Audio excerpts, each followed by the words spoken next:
Training শেষ হয়ে যাওয়ার পর যেই হোস্টেল থেকে বাড়ি এসেছি তখন থেকে আমার চ্যানেলে কোনো ভিডিও আপলোড করা হয়নি, মানে আমি দিতেই পারিনি ভিডিও। আসলে শ্যুট করার আমি টাইম পাইনি সেই রকম, তার জন্য সরি চেয়ে নিচ্ছি তোমাদের কাছে। তোমরা দেখতেই পাচ্ছ এই ভিডিওতে আমি কার্ড রেডি করছি। আসলে এগুলো হচ্ছে আমার বিয়ের কার্ড। তো সেই সময়ই আমাদের নিজেদেরকেই সমস্ত কিছু করতে হচ্ছিল, মানে আমার বিয়ের অ্যারেঞ্জমেন্টে যা যা লাগবে, কোথায় কি করতে হবে, সেই কারণে আমার ভিডিও করার কথা তো মাথাতেই ছিলই না। আর জানি না ফিউচারে ডেলি বেসিসে কোনো ভিডিও দিতে পারবো কি না। তো এইটুকু বলতে পারবো যে মাঝে মধ্যে আমার চ্যানেলে ভিডিও আসবে, তার জন্য তোমরা আমার পাশে থেকো। আর এই যে কার্ড রেডির ভিডিওটা দেখছো তোমরা, এটা হচ্ছে কি আমি তখন শ্যুট করেছিলাম কার্ড রেডি করার সময়। আর এই কার্ডগুলো আমাদের দুপক্ষের কার্ড, মানে আমাদের বাড়ির আর শ্বশুর বাড়ির যে কার্ড, সেগুলো একটা জায়গার থেকেই প্রিন্ট করা হয়েছিল। তো সেই কারণে সেগুলো আমি নিজেই রেডি করছিলাম। দেখো আঠা লাগিয়ে সেগুলোকে সেট করছিলাম।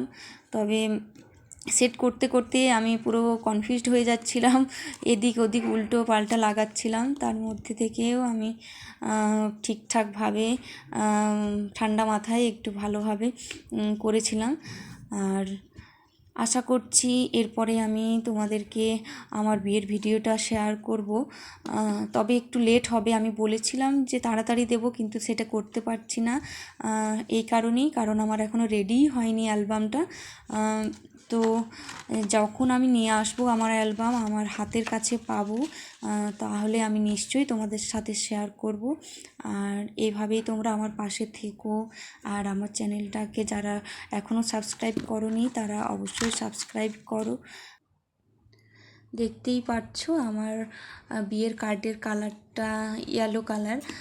আমি প্রথম থেকেই ভেবেছিলাম যে আমার বিয়ের কার্ডের কালারটা একটু রেড বাদ দিয়ে হবে, তবে ওখানে দোকানে গিয়ে দেখলাম কি কি কালার আছে, তার মধ্যে থেকেই আমি এই ইয়েলো কালারটাকেই চুজ করলাম।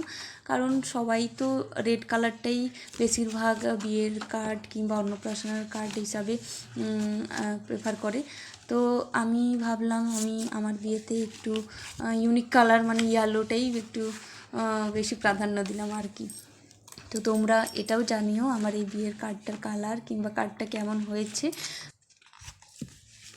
আমাদের কার্ডগুলো খুব একটা বেশি দামি রাখিনি, এই কারণেই আমার পার্সোনালি মনে হয় বিয়ের কার্ড বেশি দামি না করাই ভালো। কারণ এই কার্ডগুলো মানুষের কাছে পৌঁছানোর পর নামধাম দেখবে, তারপর ডেট দেখবে কবে বিয়ে, তারপর কোথায় আনাচে কানাচে পরবর্তীকালে ফেলেই দেবে। তো সেই কারণেই আমার মনে হয়। আর আমাদের এই কার্ডগুলোর ফাইনাল লুক দেখো কী রকম হয়েছে। এই রকম ওপরে থাকবে দুজনের নাম, আর ভেতরটা তোমরা দেখে নাও, এই যে এইরকম। আমার পক্ষ থেকে আমি বাংলাতেই প্রিন্ট করিয়েছিলাম, কারণ আমার বেশিরভাগই বন্ধুবান্ধব বাঙালি, তো তারা তো আর অন্য ভাষায় বুঝতে পারবে না। আর আমার হাজব্যান্ড করিয়েছিল আমাদের অলচিকি ভাষা আর সাথে ইংলিশ দিয়ে। আজকে তাহলে এটুকুই, টাটা।